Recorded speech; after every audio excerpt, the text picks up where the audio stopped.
Amanda, I want to play a game.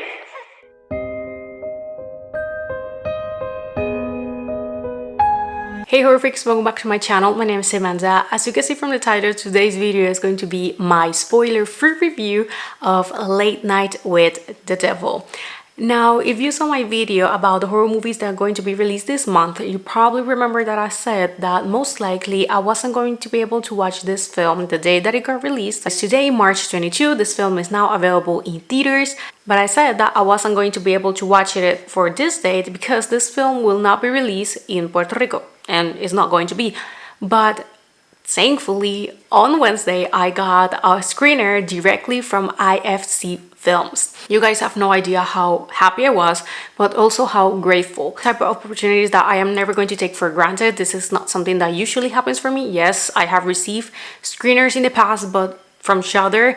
So this is a new one. I am so happy and so grateful for it. So thanks to them, I was able to watch the film on Wednesday, and you guys are going to be having my review today. Just on the title, this is going to be a spoiler-free review because I saw it on a screener. And I have this rule with myself that if I see it on a screener, I'm going to try my best to do the review spoiler-free.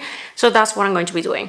So I don't have any disclaimer, so let's get into the video. Now, Late Night with the Devil follows a live television broadcast in 1977 that goes horribly wrong, unleashing evil into the nation's living rooms. Now, I usually do the plot summary, and that's when I get the initial spoilers, but of course, since I am not doing spoilers here, I'm going to try my best to explain this film without giving any. Now, the film opens with an explanation of America in the 1970s and also why this talk show was created. It is called Night Owls with Jack Delroy. We also see his life and what motivated him to make this specific show. That is what we're going to be seeing in the film. That is on Halloween night of 1977. He decided to bring, I'm gonna have to read it because I can't, a parapsychologist, that she did a book about this girl called Lily and that she's supposedly possessed by a demon. After that explanation, we quickly start with the show, and since the film is found footage, what we're going to be seeing is as we are watching the show. So it truly feels like you're watching a talk show. Now, they have even the commercial breaks, but during the commercial breaks, we see the behind the scenes footage. We're going to have the host, he's going to make those initial jokes, he's going to start to interact with the audience, he is talking about what is going to be happening in the show. All that structure that we have seen before into talk shows. And of course, as the show progresses and also we see in the behind the scenes footage, things start to get very tense and weird and creepy. So by the time that the film ends, it's almost like boom, because the film ends in a plot twist that I did not saw coming, so my mind literally made boom. So that's essentially the best way for me to describe this film without giving details or spoilers, so let's get quickly into this review. It is the best horror film of 2024? Well, being completely honest, I don't want to call it that way yet because we are very early into this year, but this is definitely by far my top one of this year, and this is going to definitely stay on my top 5 or even a top 3 because of course we have a lot that is coming on the year, but I do definitely believe that this is indeed one of the best of this year, not the best one yet, because we had a lot coming. And I want to officially start this review talking about what I believe that is the best element of this film, that is the protagonist. Now, David, he's an actor that he never really got this chance to truly show his talent to the world. Like, we know that he's talented. We have seen him in plenty of other films, but we always see him in the back. And this time we have him front center, like the spotlight is on him. They did a fantastic job with the casting. He did an amazing job here, truly amazing. I don't see any other actor playing this character. He did it very, very well. The rest of the cast is also very good. For me, the film, it's authentic. I truly felt that I was watching a talk show from the 70s. When it comes to the costumes and how it looks and the quality of the camera, it definitely feels very from the time. It doesn't feel authentic only by the visuals. the actors, they play a huge role in it. Now, the girl that is possessed, that is Lily, she reminds me a little bit to Regan from The Exorcist, and I think that is because the film, this one is set on the 17th, of course.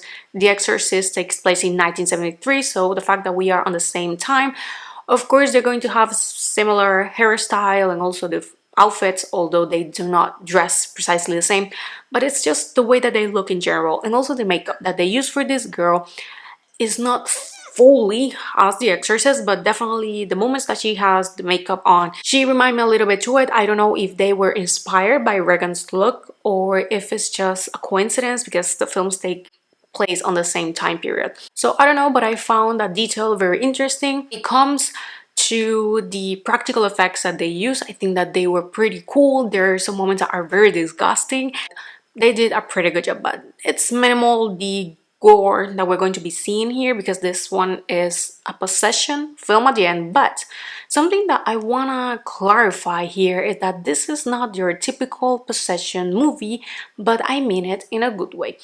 Because when we see that a film is going to be about a possession, we usually expect something either similar to The Exorcist or to The Conjuring when it comes to those scenes that are very intense and they're creepy as hell. Here, they play that on a different way, making this film feel original, creative, and fresh. Because although there are plenty of possession horror movies, this one definitely feels different, but in a good way. Because it definitely has different elements, but of course I cannot tell them because then it will be spoilers. Now, when it comes to the pace of the film, it definitely takes a while to get the action started.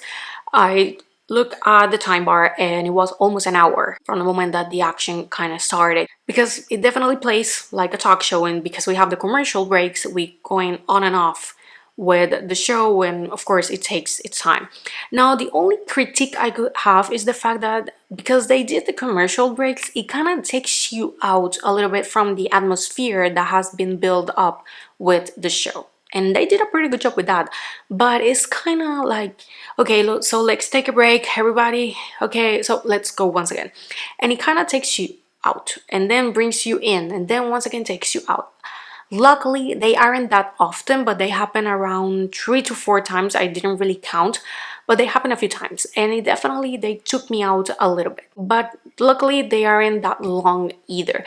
But I definitely understand why they did them, because it gives you the other side and the behind the scenes of what is happening. Because of course, we are seeing the audience point of view, and then of course the crew point of view, and we're seeing those two sides and how they are struggling, because of course weird things start to happen on the show. When it comes to the ending, once again, it ends on a plot twist, but for me it gave enough information and context so that I didn't left without any questions. Like, for me at least, I was able to understand what happened and the answers to the mystery behind what happened in reality.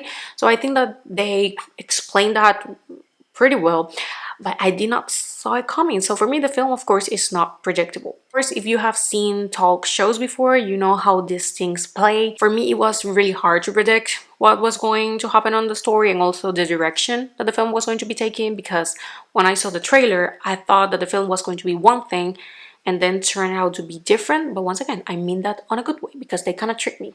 I don't know about the rest, but they definitely tricked me. So a question that probably people has is this film worth watching?